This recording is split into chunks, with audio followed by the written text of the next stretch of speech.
So this is a delicious recipe from my book, and I love particularly using the eye fillet. It's a little bit more of an expensive cut of meat, but it's very lean. It's beautiful buttery effect it has on, you know, the rest of the dish is delicious, and you don't need to have a lot. So, Adrian, I'm going to get you to start helping me with the marinade. So I've got some fresh, beautiful thyme. So just pop that straight into my mortar and pestle. I've got 4 garlic cloves. You can add more garlic. If you really love garlic, add more. I've just got 4 cloves in there. I've got some fresh peppercorns, and we're going to add a little bit of extra virgin olive oil. Nice. Now, I've already got my pan on because I want to sear the meat. It's really, really important. What that does is it helps to, you know, capture all that moisture, so then when we are cooking it, we're not going to lose anything. Caramelise it and lock in the juices. Losing my garlic. There we go. That's fresh garlic. It's still jumping around everywhere. It's always the same joke. I like to put a little bit of the salt in there because it adds as a bit of an abrasive as well and helps to break down the garlic. But you don't need to be too, you know, particular. We're not trying to get this to an absolute paste. Yeah, fantastic. Oh, so we get out all my frustration. Oh, okay. For a while. Did you want the thyme in the mortar and pestle, do you? Yeah, I do. Yeah, okay, yeah. I can do that. No problem. Yep, here we go. I was happy to kind of let it come in as I needed.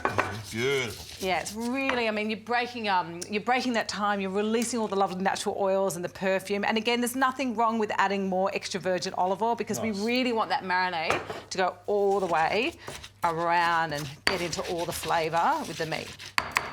Here we go. So, Adrian, what I'm going to do is just pop this straight in here. Yep. And I'm going to get you, or me, doesn't really matter. We'll get our hands dirty. Actually, I can do that. Your hands are nice and clean. There we go. But would you mind popping this out of the way for me? Can get rid of that for you? Thank you very much. Yep. And just with one hand, that's always a smart approach, so I can keep my other hand nice and clean. Now, in an ideal world, you probably would let this marinate and sort of permeate the flavours and fester, as you would say, for an hour or so. But I do want to sear this because I want to get this into the pan, so... Okay. You can take the lid off. What I could do, just Zoe, one hand.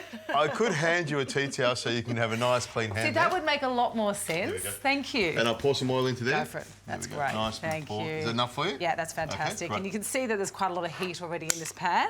And I just Lovely. want to sear this on each side. One of your favourite sounds, no doubt, the sizzle of red meat.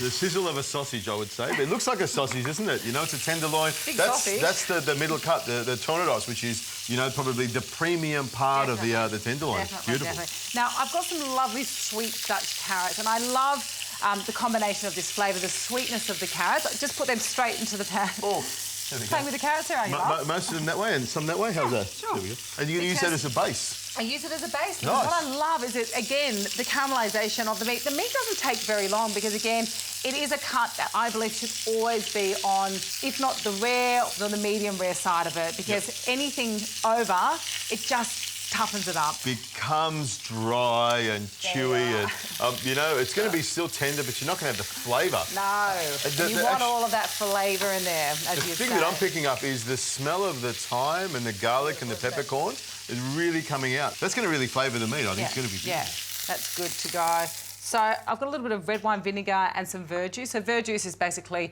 grape juice without the fermentation process of alcohol happening. Let me move this pan. Remove the alcohol. We don't get to the stage of alcohol is what actually happens. So I've preheated the oven, 180 to 190. It's going to take about 20 to 30 minutes. Remember, we do want it to be lovely and pink inside. But while that is cooking, I'm going to make a really simple smashed chickpea dish. Again, I've already gone ahead and hydrated and cooked my chickpeas, but it's simply just a matter of popping them into my pan. I've got fresh garlic in there, parsley, good quality extra virgin olive oil and a little bit of salt and pepper. It is that simple. And then with your potato crusher, you just get in there and you crush it all up. Mash it all up.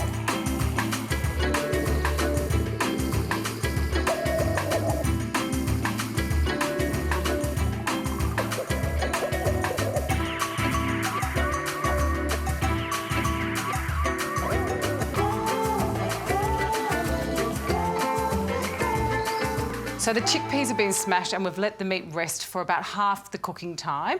So I'm going to carve this meat up. Adrian, do you mind putting those beautiful Dutch carrots on this beautiful... Look how beautiful that platter is. It's fantastic. It's stunning, isn't it?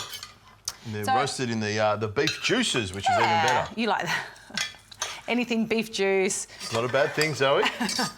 All right, that looks sensational. Pop your eye fillet beautifully cooked, that medium rare.